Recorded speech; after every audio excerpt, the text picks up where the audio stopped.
Hello, friends, and welcome to the first episode for 2026 of Create, Share, Learn Live. My name is Erin. Thank you so much for joining us, and please give a warm welcome to my wonderful co-host, Ben Isles. Hey, everybody. Happy New Year. It's good to be here, isn't it? It is good to be here. And despite being a couple of weeks late, we actually did manage to start the episode on time today. Woo! Ben and I were just talking before the episode about how we might end up moving the episodes from the first Saturday of the month to the second Saturday of the month. Because, quite frankly, that seems to be where they were landing in the back half of last year anyway. And it just seems like the first weekend of the month always has a bunch of stuff on. Absolutely. I can't fathom it. I mean, obviously, this New Year's-ish probably. I don't know. It just always seems to be busy. It is, and busy, and because we both have our respective little fams with our little gremlins that we are, making sure we're keeping amused and enriched and happy and healthy and all of that good stuff. They need and want time as well. And I don't know about you, Ben, but my workplace only does compulsory closure over the Christmas period. So I stop work right before Christmas and I go back to work right after New Year's. Because my little one is too little for school holidays yet. Yeah. How are you handling that? Yeah, no, about the same, really. I took the week before Christmas off. So I went off from the 20th and then they reopened on the 5th. Yep, same. I was back to that. It still feels like a massive break. I just can't get, because I spent all my 20s and teens, late teens and 20s in newspapers. Sometimes, Chris, we had a 24-hour Christmas where we went to Canberra, saw 2 families, and then I was back the next day for the late shift. And Canberra's 4 hours from here by the time you go door to door. So to have, because the news doesn't sleep, 10 days off, it's just, I'm still not programmed for it. So luckily I feel like, it was a big break. 2 weeks when it's over feels really short to me, but it's also just long enough to completely discombobulate you.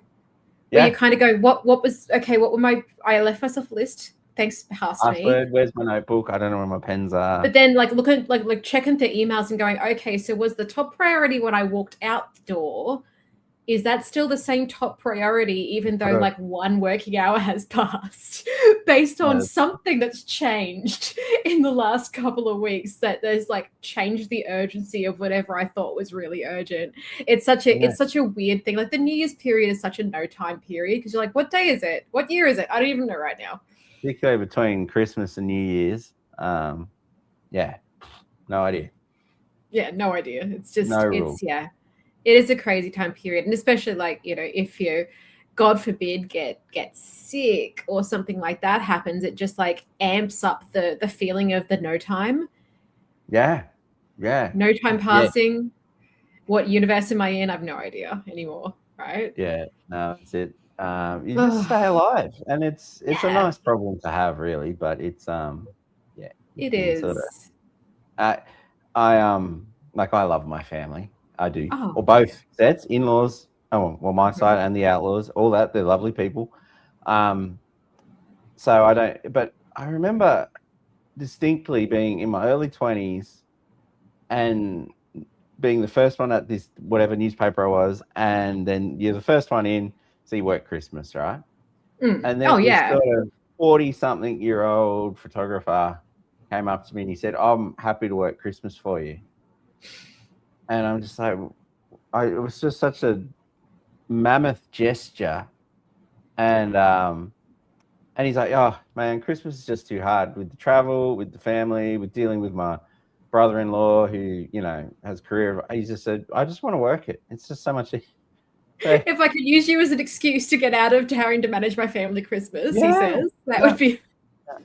And I don't resonate with that, but I can see how you can kind of get there if you have to do a lot of traveling and all that kind of stuff. So it's a weird time. Just be kind to to everyone. Yeah. Christmas. Interestingly, I was having a chat to somebody who is currently pregnant, and thinking about how you're so bone-shatteringly tired, like your body doesn't even it's not even you have a choice. If you sit still in a vaguely comfortable spot, your body will start to shut down like a laptop that's just running out of battery. You just can't help it. You just start to go. Haven't experienced it, but seen it. Yeah. And we were talking about like the unwilling unconsciousness that happens when you are, manufacturing a human and running the most sprinty marathon that the human body can run. And I was talking about traveling and how they're going to cope with Christmas and traveling to different people's houses because this side of the family won't agree to just do it on different days, da da da da da. And I'm like, it's a legitimate card if you have other stuff going on and it's just too much. Just say, I'm heavily pregnant. Too bad, so sad. I'm not doing that this year. Like, it is okay to sometimes like set a boundary and then hold it. If you're in the kind of family dynamic where you can set boundaries. I guess that's the other thing as well, isn't it? Because some families and family members are not accepting of a boundary. Well, no, they're accepting of it if it doesn't apply to them. It's a complicated time, I guess. It is. It is a crazy emotional I'm sharing time. my screen too early. See, you beat me to it. That's all good. All I wanted to do was just put it in the waiting room like you do. Yeah. See, I did it before the broadcast, so I didn't do the poppy thing because I remembered at the 5 seconds before you hit the broadcast button. I remembered. And I was like, oh, better share my screen. Should add that to the green room area. Absolutely. So, just a couple of little updates for people who are viewing. I had this grand plan that I was going to work on the intro video a little bit and spice it up a little, apply some of the skills that I didn't have when I first created it back in the day. And then I got busy, and then last night I got unwell and just haven't done it. So hopefully in time for the February episode, I'll actually have a bit of an opportunity to sit down and make some of those changes and then play some of the new intro stuff. And then as my share that time, I might actually talk you through the process of how I did those changes. Now, that's going to be next episode. So that's a little sneak peek for you. And since I'm putting it out into the universe, it's going to force me to actually do something about it. So I'm not putting egg on my own face. So this episode, we've got a couple of new shares in the tech space. Some are educational or education-oriented in nature. Some of them are purely technology. Then after our news share, we're going to do our Skillshare segment called That's Neat, where Ben is going to do a skill share of some actual how-to stuff, whereas I'm going to do more of a educational share about I've done the legwork and the research on something, so I'm going to give you my personal opinion on what I think is good and run through what I found to be the pros and cons list. I've done the legwork, so you don't have to, in relation to apps that I feel are reasonable for children to use or for parents to give to children to use without being afraid that it's going to rot their brain and have it dribble out their nose. Okay? So without further ado, let's get into our news. I like this. Oh, okay, now you can share your screen, Ben. All right. So I'll add it to the stage. And making a bit of a splash, was it this week or just late last week, is Apple's putting together a creator studio. Sounds cool. It's kind of like the amalgamation of, they've got a bunch of apps. Like Final Cut's probably their most well-known video, and it's for video editing. That's like a nice piece of software. They've also had their own Office suite of, there it is, Keynote. That's the PowerPoint equivalent. Numbers is the Excel equivalent. There's Pages. Pixelmator is a new photo editing app they've just acquired. Anyway, they're wrapping it all up in a bundle and saying, you can now subscribe to these apps, and it's always a big deal when Apple comes up with a subscription thing, because they've often had a outright owned option. You know what I mean? Like, I remember it was probably pushing 10 years ago. I bought the education bundle of their apps, and there was about 3 of them or 4 of them, and they were $99, and I've had the lot for life. And see, as someone who is looking at changing from PC to Mac and who has been busily saving up their monies because it is a big financial commitment, and someone who has been, for want of a better word, perving on the education Apple store for a while and like configuring different things and ticking different boxes to see how much money I need to save up in order to achieve this little goal of mine. I know exactly what you're talking about, and it makes me feel a thing when something goes from being an outright ownership to a subscription. I'm like, oh, did I miss the boat? Did I wait too long? Well, not necessarily. And this is all kicking off at the end of this month.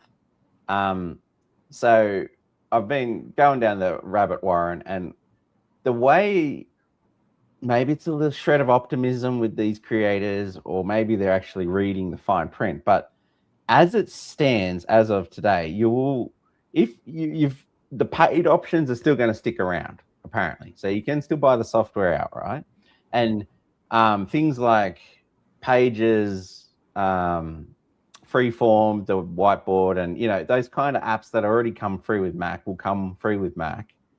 But there's a content library and probably some AI features that the subscription will expand them out. And add to them. So, for me, who's a Final Cutter, who still likes to edit video in Final Cut a fair chunk of the time, I think what we're expecting will happen is my standalone paid version of Final Cut will still get updates. You can still buy it outright, but it'll be expensive. Which was always a bit of a painful purchase unless you got it through the education store. If you didn't need a better reason to become a teacher, like education discounts can be pretty sweet. Like, particularly for that the Apple stuff, and the Adobe stuff, they're pretty good discounts there. Now, so in terms of cost, you could still subscribe to everything, and it's a bundle of the desktop apps, whatever apps they do on iPad and iPhone as well. Like, they have some, like there's Final Cut for iPad, which has been a subscription anyway. So I've never gone there because I'm like, but if I were to do this, you get the whole lot.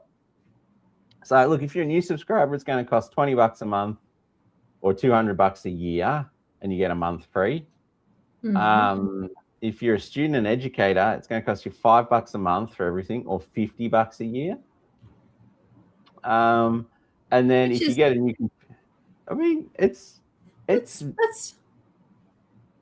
people compare it to, this is the Creative Cloud equivalent. It is in the same way if you've got like a fully stocked 4-wheel drive 7-seater and you compare it to a neat little Holden Barina. I don't think Apple, like when you go feature for feature, the Adobe stuff is way more stocked. But like, how many people use all of the features? At the end of the day, like I'm pretty good at using a lot of stuff. I do not use everything in the Creative Cloud suite from Adobe. No. I'm just not that, I just don't have that amount of skills because there's so many products with so many different skill sets. Whereas, and like, I was more looking at my face was more the thing of going, $200 per year versus $50 a year. Usually education discounts only sit around the 30% mark, but that's a 75% difference. Yeah. Like, that's really meaningful if you are, remember back, wibble wobble to the student uni days where you're working like 2 casual retail jobs while studying just to try to keep yourself afloat. $5 a month is doable. That's a coffee. Yeah. So what do you get in the bundle? More or less, you get a nice video editor. This is fully featured as Premiere DaVinci. No, but it is lean and neat, and hopefully this will finance some more additions to it. And hopefully, if we're reading the fine print right, as someone who's paid outright, they're going to still honor that and still give us updates, which would be sweet. Pixelmator Pro is kind of like a Photoshop alternative. It does less. I don't think it edits video.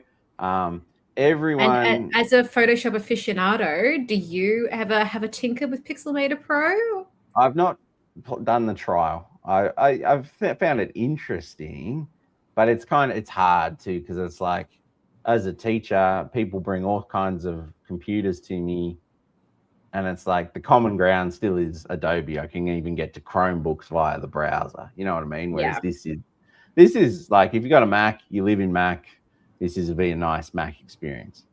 What it is lacking on the photo point, and no one touched it. Apple had something like 10 years ago called Aperture. That was a great old program. They sunsetted it. We thought it might come back with this. Hasn't. So that whole maybe it will management, like a phoenix rising from the ashes. Maybe it will. Editing. There's not as yet. Apple's announced nothing in that space. So this is still a open a photo, edit it kind of thing. Yeah. Logic Pro edit. That's like your Audition editor, like as in your music editor. I've done very little in that space, so that's nice. But the apps, Keynote, Pages, Numbers, Freeform, that's kind of like a very pared down Office suite to, numbers, pages, writing and presenting and whiteboarding. It's there. It's going to have some stuff. And that's about it. So it's a neat bunch of tools. It's definitely not a whole feature for feature, crack against other industry alternatives, but it's cool. It seems fairly affordable if you're going to run nicely on Mac if you're there anyway, and you're a serious hobbyist or a student. It's got potential. I'm keen to see what happens at the end of the month with it. Yeah. I mean, and especially like Numbers is the Excel equivalent, as you said. Carousel Keynote is the PowerPoint equivalent. And if you are needing to, and if you're needing to pare down what subscriptions you're paying for, are you going to choose something that charges you $50 a year and gives you all of this stuff, and then maybe let your Microsoft Office subscription slip a little bit? Like, especially since, if you need a word processor, Google gives you one for free that's pretty powerful. All you need to have is a Gmail account. So if you're definitely, like, if you're already in the Mac space, I guess that's the prerequisite, isn't it? Is that if you're already using a Mac, if you are already in the Mac space, if you've got a MacBook Air or a MacBook Pro, or you're using Macs at your school and you have an Apple account, and you're thinking about, am I going to go PC or am I going to go Mac? How can I try to like manage the hemorrhaging of money on all of these subscriptions? Yeah. This offers like a really solid round set of tools, because it isn't just offering you word processing and Office stuff like Office 365 does or Microsoft 365 does. It's also giving you video editing stuff and photo editing stuff. And like, there's some potential here. Like, I'm excited for the people who this will excite, who need this. And for $50 a year for an education discount, that's crazy good. That's so good. Yeah, I remember getting really excited about the $99 bundle, because Final Cut at the time, I don't know what it is now, was sitting around $500 AU to buy. And then if you wanted the other apps like Mainstage, similar, I think I paid like $300-400 for Aperture back in the day when it came on a CD. I don't know. I don't love subscriptions, but they seem to have put some nice thought into this one. Is all I can say to that. Yeah. I mean, and not, not all subscriptions are created equal, and not because not everyone's needs are created equal. If this covers your needs, then yeah, instead of paying $400 up front, $50 a year is 8 years worth of access. Like, yeah, the maths. the math. No. The maths. In other Apple news, real quick, I don't know if Mm. you've ever talked to Siri on your iPhone. It's a bit hit and miss. And Apple has been pretty slow on the AI front in terms of integrating it into their machines. There's like half a dozen tools, basically. I think I'll show them all to you here. It's basically these writing tools where you can do a bit of a proofread. No, I'm on the wrong screen, Ben, you muppet. Here we go. That's okay. I did pop a thing to Google and Apple's joint statement that they put up. Nice. I've got it up on my screen if you want, man. Perfect. Currently, you get very little. The gist of it is, I think they've announced they're partnering with Google. That makes sense because Google's got it pretty well dialed in at the minute. Great voice to talk stuff. Or they're working Gemini and and I think we talk about the resources of all of these companies spinning up their own data centers, and to me, sharing makes sense here. And I'm just looking forward to asking Siri for a song and Siri actually playing it, not just getting some, cover, obscure live cover by a kids band. It's truly random. Where you're like, I just want the original song, and it's like, here's the version from the Trolls movie. To be like, I have some feelings about the cover that they did of Barracuda for the Trolls movie. Yeah. And it's just the original, like our kids can listen to. Yeah, even like the follow through of the whole like Trolls 2 is about how pop ruins rock and roll, but every single rock cover they do for that movie is so poppy. I know. So yeah, the tongue in cheek, I'm here for it because again, I have a 3.5-year-old kiddo, and so the two Trolls movies do actually get a bit of playtime in my house. She's actually even learned to do that. No. From watching Trolls, like it took her a while, and she was doing the thing where she'd go, and then she'd like grab the wrong fingers and try to like until she got to the point where she could just do this now, and she's so proud of herself. And rightly so. So anyway, that's my news, Erin. Nice.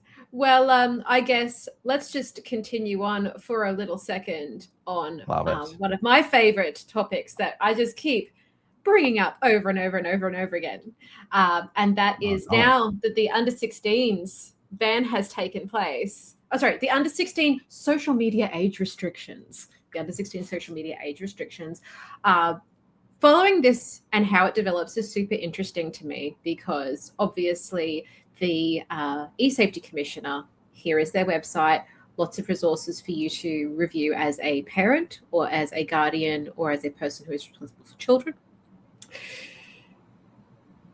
The things that I have seen developing as a result of the social media age restriction are fascinating to me because there is like very publicly parents literally picking up their family and moving them to another country so their 15-year-old can continue with their social media career that they're basically stage managing for them, right?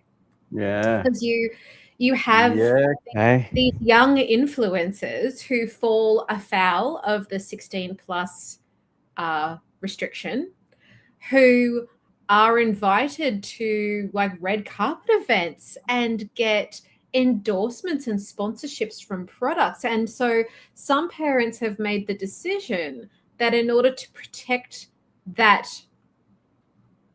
career, because I watched the interviews and a brief Google, you can actually check this out for yourself, but they've moved their family over to the UK because they had the option, they had the passports or whatever. So they did that in order to protect their child's growing social media career, even though the kiddo was still like 15. So obviously they've got a global audience, and a under 16 ban would only apply to them for a few months and then they get their account back. But they didn't want to risk losing that access that their child uses in order to promote themselves and therefore also promote products. And I have some feelings about that.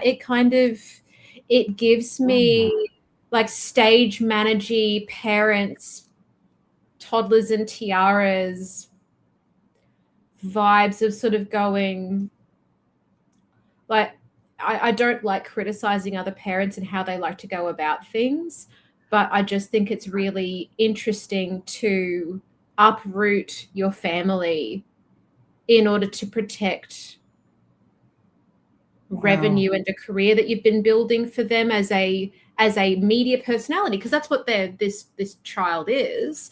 And let's not forget, they may look very mature and they may be invited to all of these events, but they are still a child. I mean, fostering that, I don't know how to feel about that. I think it's not a decision that I would probably make. But also I did consciously make the decision when I had my kiddo to sort of go like, so I'd sort of like put up the odd bib and bob and, sort of use her picture in a couple of the projects that I was doing. And then I sort of went, you know what? I'm actually starting to feel really uncomfortable about the idea of people tracking my kiddo's life and what they are doing and where they go and who their friends might be and places that my family could be, just through me sharing too much TMI, too much information about our life.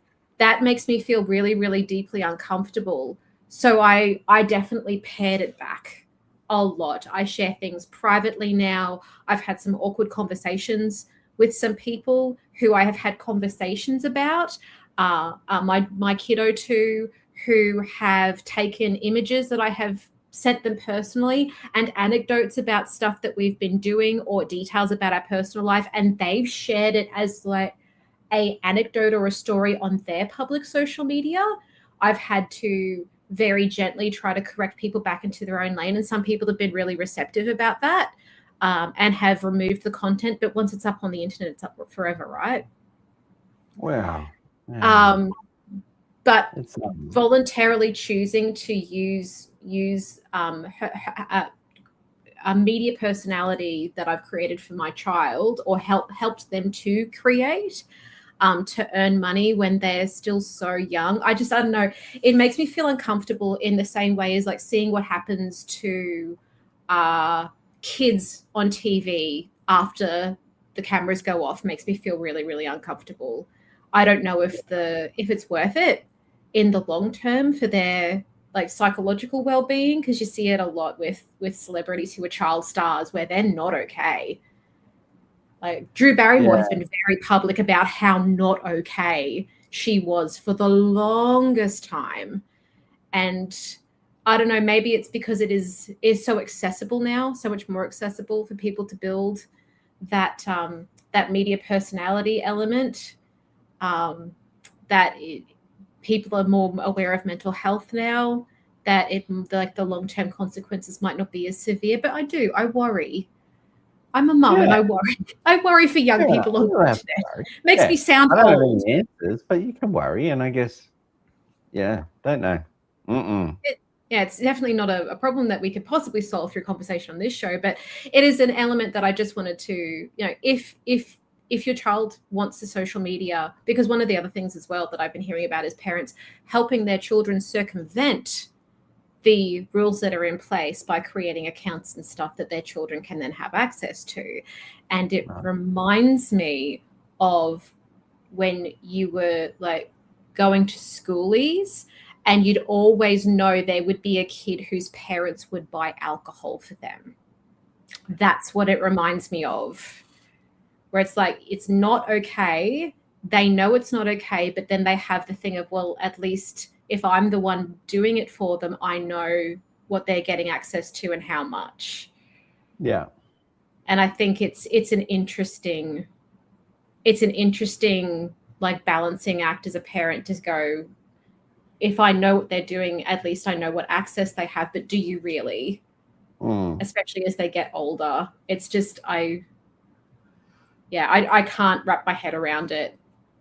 Talk to me again when I have a teenager. I guess you just start with your family, and Yeah. you can wrap your head around that and what works for you guys. I don't know, man. It's a weird world we live in. It is. It is totally weird. I don't have any answers there, mate, but I'm glad you were following the story as it progressed. And it's weird, there's the side quests and the unintended consequences. Yeah, and as that's they I pop think up and are reported on are really interesting. the thing I guess the whole purpose of me kind of continuing on this thread is just to say out there, if you're watching this and because like the pest of power is real, of like 13, 14-year-olds, they desperately need connection. Like their brains are wired to be social creatures. Have it before you just, because they need this. They're emotional. That's how they connect with their friends. If you're a parent and you're thinking about, should I just make it so that they can have it, and then as long as I tell them that I'm allowed to check their phone or I have their password or I can log into or whatever, then it's fine. Yeah. If that's your train of thought that you're having, just pump the brakes for a second and do consider some of like the long-term consequences of trying to circumvent some of these rules, and why they actually need it. Is there another alternative that you can give them that isn't going to be flying in the face of these rules that are now in effect? Is it just that you need to organize more face-to-face time with your kids? Is it that you just, is there an alternative that suits your life and your way of doing things that doesn't, because that's the thing, the e-safety commissioner has put the responsibility on the companies at the moment, but that could change. And the last thing I want people to do is to, think that they're doing the right thing by their kid by, helping them get something that they feel they need, and then finding themselves on the wrong side of the law as a result. Because there's a very real danger of people doing that if they accommodate too much to someone wanting access to something that they shouldn't have access to. There's an element of risk there that if you think you're managing it, just try to just like take a breath and don't make any snap judgments just because they say they need it. Especially now the government is actively involving itself, like you just have to take a breath and think, moving forward, how could these rules change? Am I going to inadvertently expose my child to more risk by getting involved and giving them access to something that we know there's a very strong sense that they shouldn't have access to? So anyway, rant over. Let's move on to the next thing. I would love for you to go first, Ben, in our segment called That's Neat. Neat. It's neat.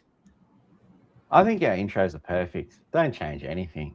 Oh no, the main show intro. I want to just like, I want to do a little something. It's going to be amazing. But yes, your turn, Ben. Go for it. I see a house on your share screen. Yeah, so it's coming up. Here it is.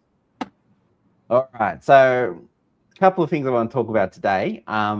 Obviously, I haven't talked about Photoshop for about 8 weeks now, or 6 weeks. No, how long's it been? I don't know. I'm getting the itch. So I thought I would open up Photoshop, and I'm in the beta version because I'm always testing and tinkering. This is going to work in the production version as well, which I have on my computer somewhere as well. So anyway, I just opened up Photoshop and this is on open. Thought that's fine. Now this is a cute photo of me and my late father mowing the lawns. We have matching lawn mowers, and this is our old house, and the first house me and Laura bought. And those flower bushes are amazing. It's an aerial, and it's really nice, isn't it? Yeah. Yeah. Now, guess what? This photo isn't real at all. No. No, this is, I'll click on it. It's a generative layer. So I'll bring it up here. You can see that it's got the little floating, the little AI symbol, the sparkle. And what I've Oh, asked yep, is, seen. yeah. Mm-hmm. So I'll hide this layer because, and this is the real photo. Okay, so this is the one, I don't know, I think my mum took of me, dad, mowing the lawn with our matching mowers. Yeah. That's adorbs. Yeah. I know.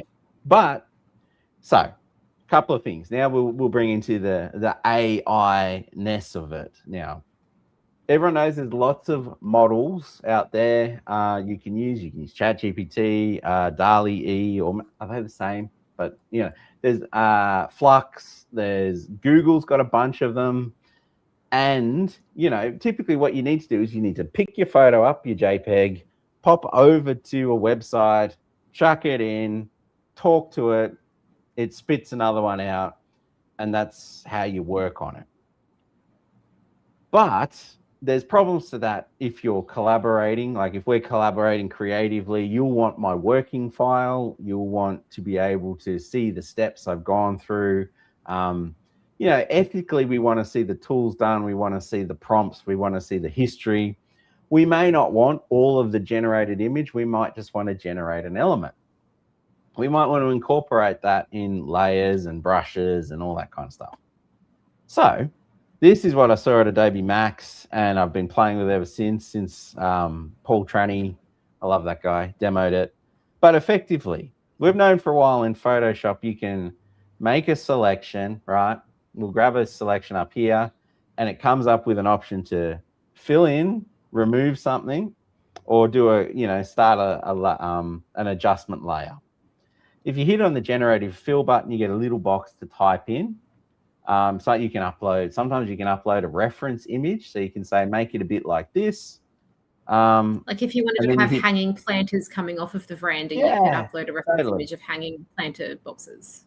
Where it first got famous is people would make a selection. Say if we wanted to get rid of the aircon unit up here, you'd select it, you'd hit generate, you'd leave it blank, and then hit the generate button, and it would start cooking.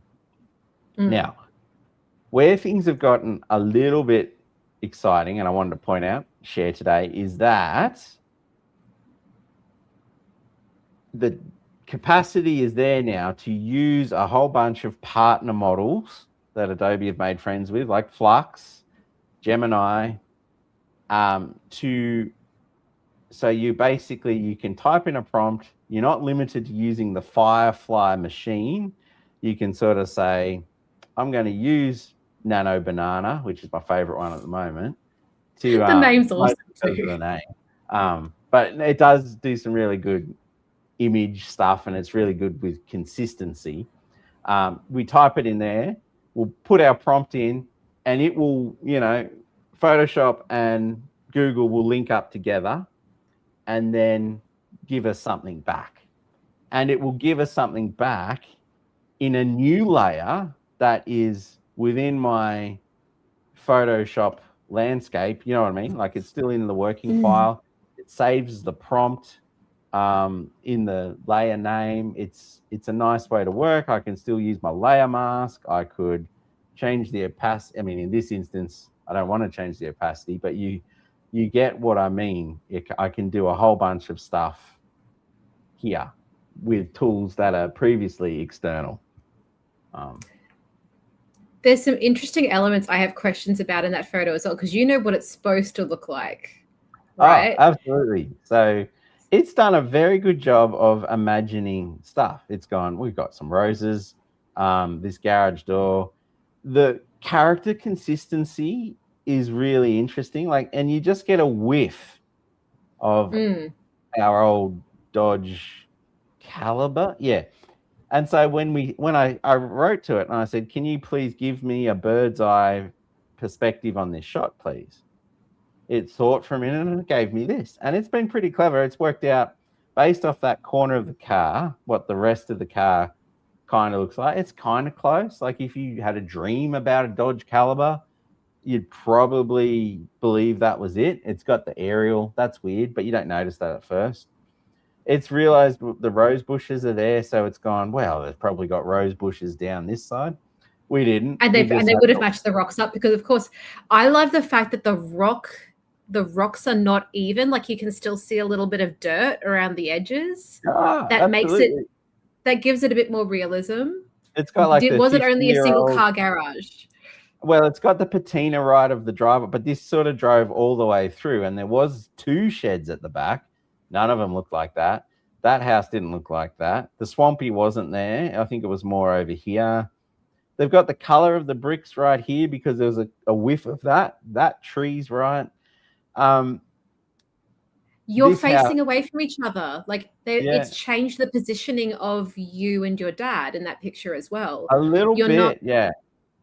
You're now looking. Now you actually are like looking forward, like you're actively mowing, which is an interest. Like not it decided, because they don't decide anything, but something about the model told it that people who are mowing face forward. So it changed the models accordingly, but it kept the shirts right. Yeah. I mean, even if you look at the sidewalls, is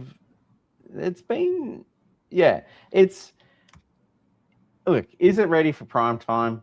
Maybe. I've gone really big and said, recreate this entire scene, come up with a whole bunch of imagination and go from there. But, you could, let's say let's give it a little bit more, so we could say, grab that head and say, we're going to use Google, and we're going to say, turn gaze to the left of frame. Let's see. Now, if you did this, usually with a lot of other models, they'd change the head. They might change the hairstyle. What I'm hoping will happen, and who knows, AI does its own thing. I still find I have really good days with it, and other days I'm just like, you need to go back to bed, AI. I was watching a video the other day of someone trying to direct AI actors, and they're the AI just kept like flipping the gender of the person. Oh, see, that's still kind of. I would say that kind of looks like me, and I would pay that. Like I wouldn't look at the photo and say it definitely isn't you, because it's an older photo as well. Well, yeah. And if I said, Erin, here's a photo of me and my dad mowing the lawn, and showed you that, you'd probably go, cool. Yeah. But as well, if you said, here's a photo of me and my brother, my brother and my dad mowing the lawn, I'd be like, okay. Yeah, I can get there too. So, yeah, like it's. Anyway, it's a cool thing that maybe I'm starting to find there's some interesting tools in Photoshop that are being borrowed from other places that can do some cool things. And that's what I wanted to bring to the attention. Now, they do a pretty good job here of explaining that these are the Adobe ones. Sometimes the results out of these, ask industry, probably aren't as good, but they are trained on a much smaller area of data because they want to keep it commercially safe. Now, I'm not going to do it here because I don't think you should, but I've asked Gemini sometimes, just, for science, put Darth Vader next to a Holden Kingswood. And it's been quite good at making those two things come together. Whereas Firefly will say, sorry, you've breached terms. I'm walking away. So commercially safer, the Adobe models. Yeah. Whereas if you want a little bit more of a Wild West vibe. Yeah. I mean, look, in this instance, I'm using my photo. This is my content I'm using. Yeah. We could have an argument and sort of say, well, Ben, you're not holding the camera. So someone else took the photo. So therefore someone else has the copyright. Yeah. As a family, we've ironed all that out together, and we're, but if you're using your stuff to do things you want, that's interesting. But the technology is there to do really wild stuff and bring other stuff in that you may not intellectually own or physically own. That's where you have to use your judgment and your conscience. But That's right. To do it in a way that has layers and it is in a PSD, and therefore you can kind of build things with better resolution and make things easier to change. It's very nice. And I thought it was worth sharing. And that's my skill share. Yeah, absolutely. Because that's the thing, like, it can be something as simple as you've got taken two photos and you're not good at blending photos together, but like it's a big family photo and someone's pulled a dodgy face in one but not in the other, and you just need a little bit of, like, sometimes you just can't get them to match because people's shoulders move or whatever. Yep. And if you can ask this to just get them to like open their eyes and turn their head a little bit and it looks good enough as far as a big group shot goes, that could save literal hours of tinkering, especially if you're Absolutely. not a pro at Photoshop. You know how to do layers, you know how to do a mask, you can learn enough from all of the YouTube tutorials that exist to get yourself almost there. But if your grandma just really wants a big family photo to put on the wall, then this could get you the rest of the way, and that's fantastic. Absolutely. And also, I love this photo. This is the cutest. Think about it in terms of infographics. We've all gone to a model and said, make me an infographic about this, and the text has come out. There's a few spelling errors. It's pointing to the few wrong things.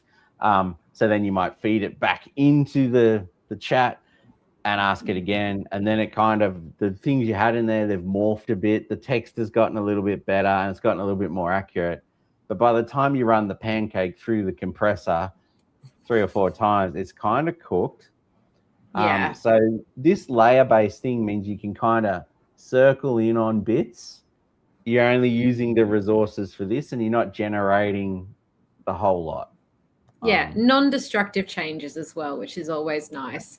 And you're only getting about 2,000 pixels wide, so why not make that work in there as opposed to making it stretch across the whole image when you're just trying to change this bit, I guess. Yeah. Sorry to interrupt. Instead of it trying to like redo the weather, you're just going just take away the whippersnipper, please. Yeah.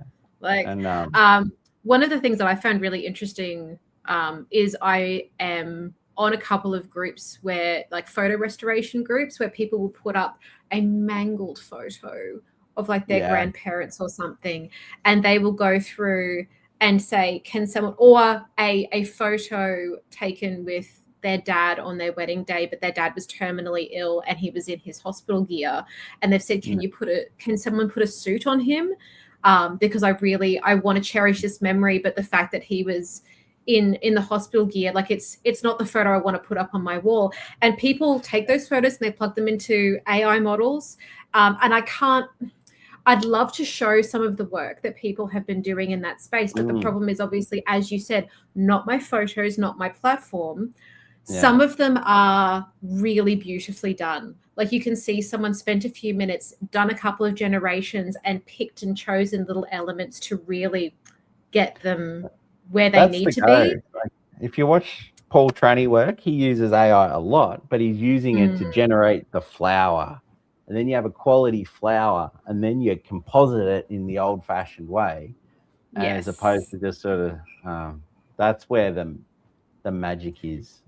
Yeah. Whereas some of the models are interesting, because I see, like, there was one that came up of the grandmother was in the USO, and there's a picture of her in her gold outfit, but it's a black and white picture and it was quite damaged. And some people had put in responses to say, can you please colorize this and make the background better?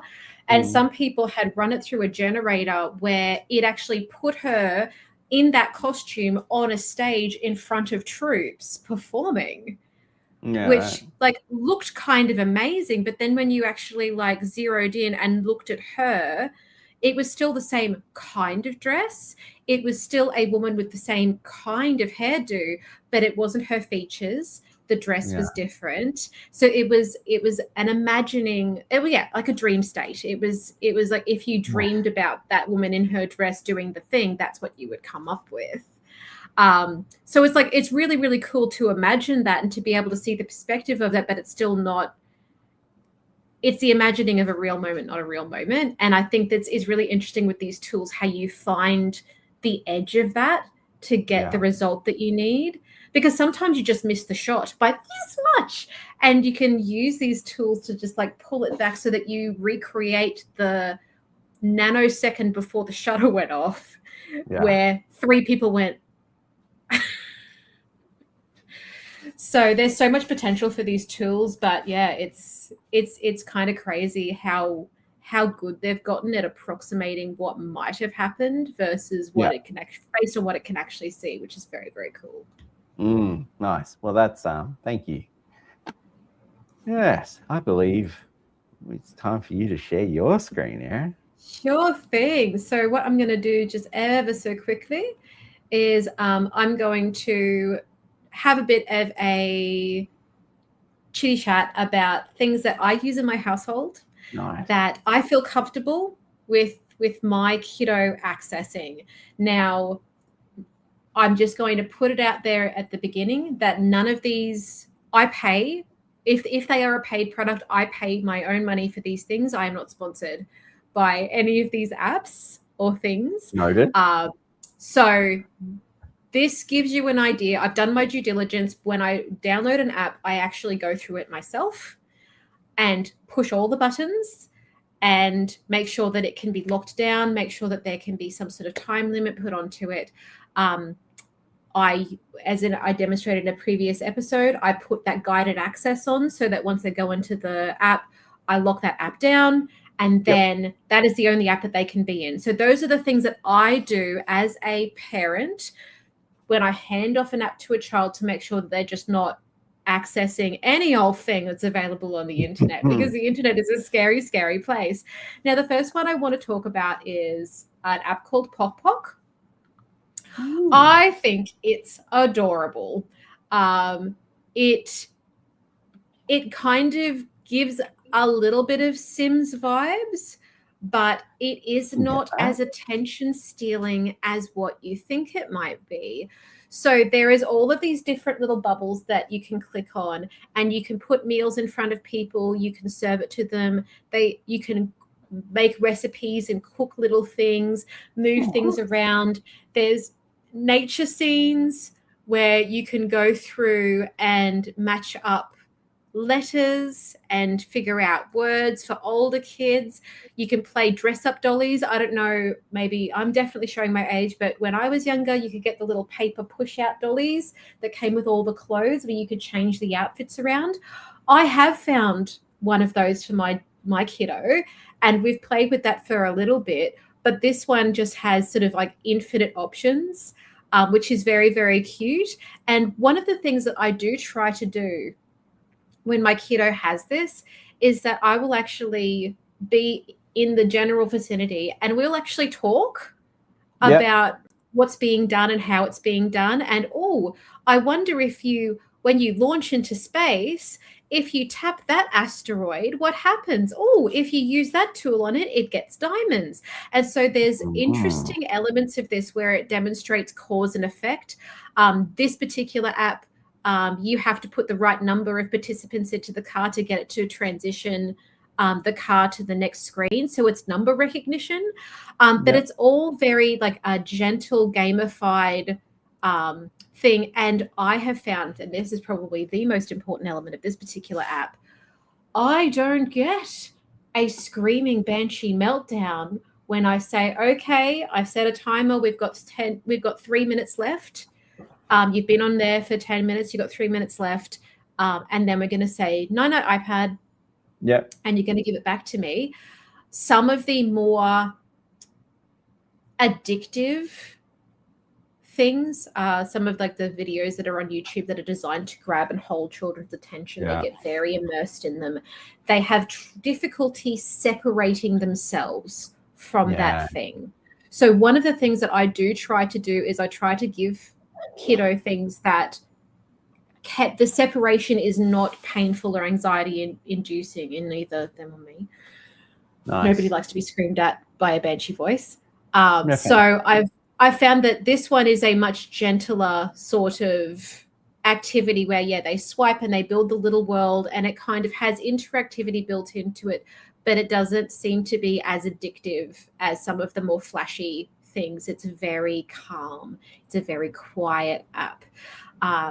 That's not to say that it isn't stimulating, because it is, but it's a different kind of stimulating that I sort of, even as I'm going through it, and, you know, they're putting a person in a volcano and it's acting like a river, or they pull fish out of a sinkhole and it spits them out in another sinkhole somewhere else.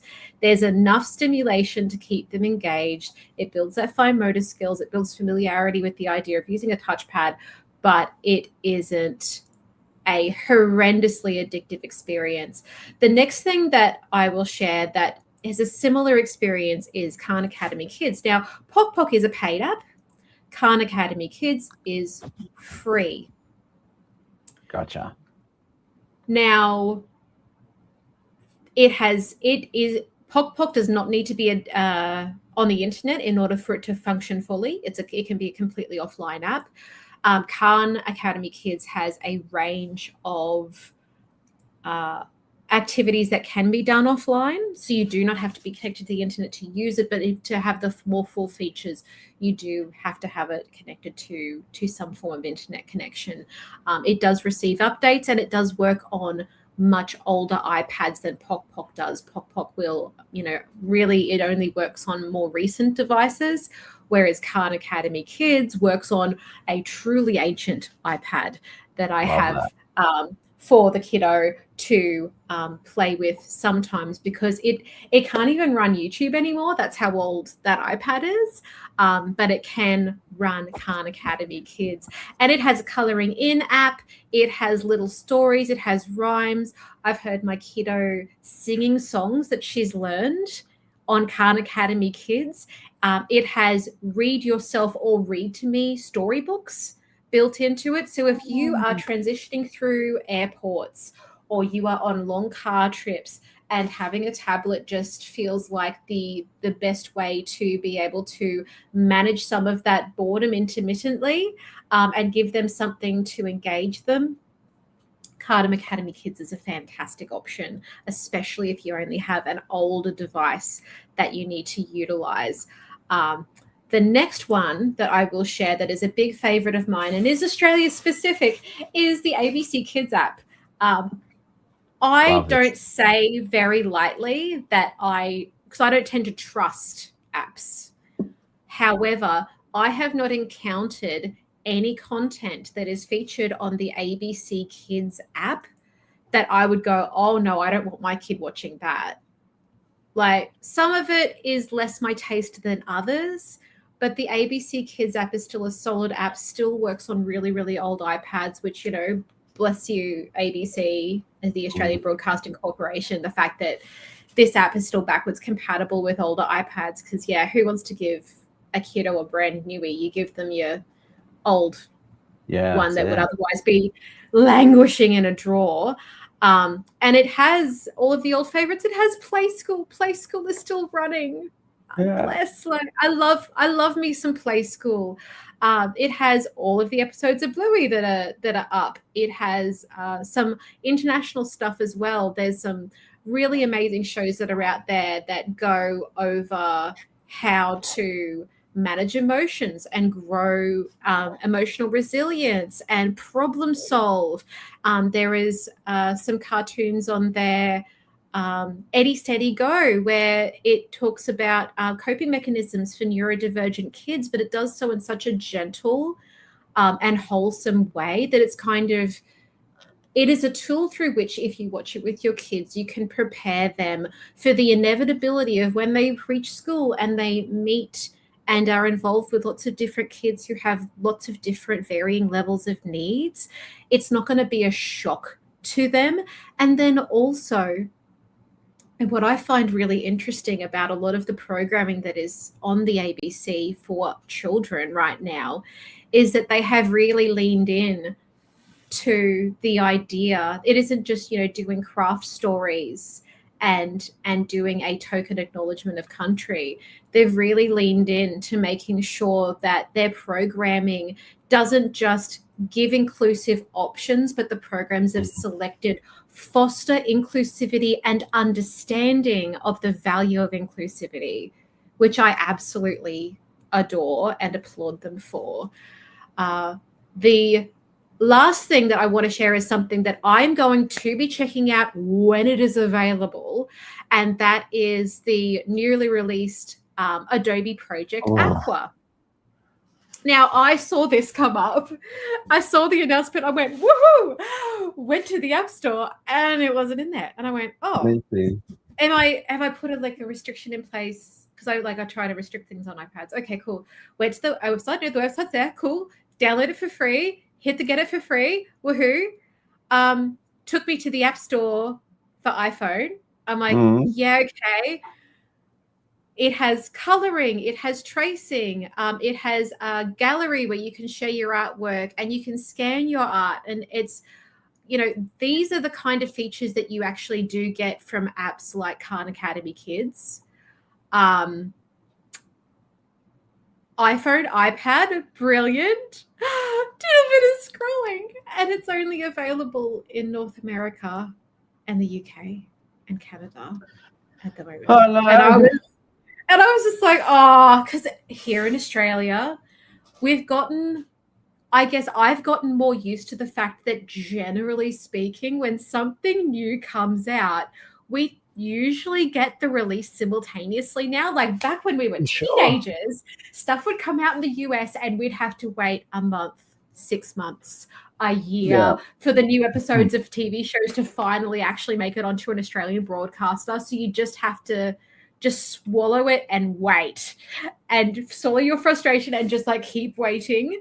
And unfortunately, I can't tell you whether or not I love this app or not yet because I can't get access to it because I'm in the wrong hemisphere.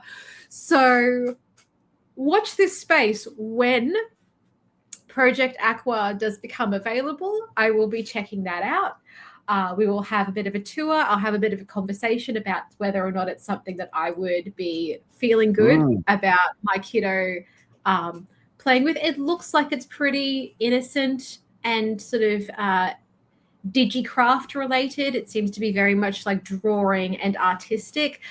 In the meantime, obviously, if I wanted to set her up with drawing on a device versus the truly staggering amount of craft products that I have in my house right now of varying textures and mediums that I give her to draw in real life with, then I could always pop her on Adobe Fresco or something like that, because that's Adobe's current paint and draw app that is available in our part of the world. That is it for anything from kids to biggins. So yeah, watch this space in relation to Adobe's Project Aqua. Hopefully it is coming soon. I don't understand or know why we don't get it yet. I'm guessing it's just maybe like a licensing accreditation thing. Yeah, don't know. We'll find out, I suppose. Hopefully we don't have to wait too long, but there are plenty of options. Well, that's right. Fresco, there's a drawing bit in Express. There is, yeah. Maybe not for a like a pre-K kid though. Like it'd just be a blank interface page. is a little bit too. Interface in it Express for drawing is a little bit too complex. Need to set up the document for them, I think. Yeah, and then really sit next to them. You can't just sort of let them draw. Yeah. But yeah, so there's a lot of things out there that are exciting without being overstimulating. I guess that's the thorough. That's it. The true line of this is look for apps that are exciting and engaging without being overstimulating, because overstimulation is the parent's enemy when it comes to kiddos.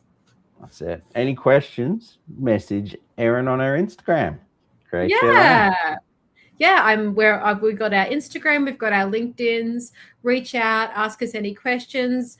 Obviously, my opinions are my own, as are Ben's, and when it comes to this kind of thing. But we're just doing what you guys are doing, making our best choices for our families based on the information we have at hand. And if you watching this episode have any recommendations of things that you are obsessed with that for your kiddos that you really think are great developmentally, give us a shout out. We'll have a bit of a looky-loo. And maybe we'll feature your recommendation and give you some credit on the next episode. So we're just over the hour mark, Ben. Done pretty good. First time back. Remembered where all the buttons were and stuff. Yeah, it shouldn't be as difficult as it is, I think, jumping back in. It all depends on how many years have gone by in the 2, 3, 4 weeks that you've been. Exactly. Yes. Yeah, it's a weird time. It is a weird time, but I hope anyone who's still on holidays, I hope that you've been enjoying them. I hope that you have connected with the people that you wanted to connect with and maybe dodged the people that you wanted to dodge. Keeping yourself and others safe and kind. And I hope that this year, if you're not a New Year's resolution setter, because I'm not, but there are some things that I would like to get better at doing, being, and approaching this year, just generally. I think general goals are smarter than like highly specific, like I want to get jacked and put on 20 kilos of muscle. No. But I would like to get out for outside walks more because it's good for our mental health and our bodies. Good thinking. Yes. Yeah. So shall we call it there, Ben? I think so. We will. Thanks for watching.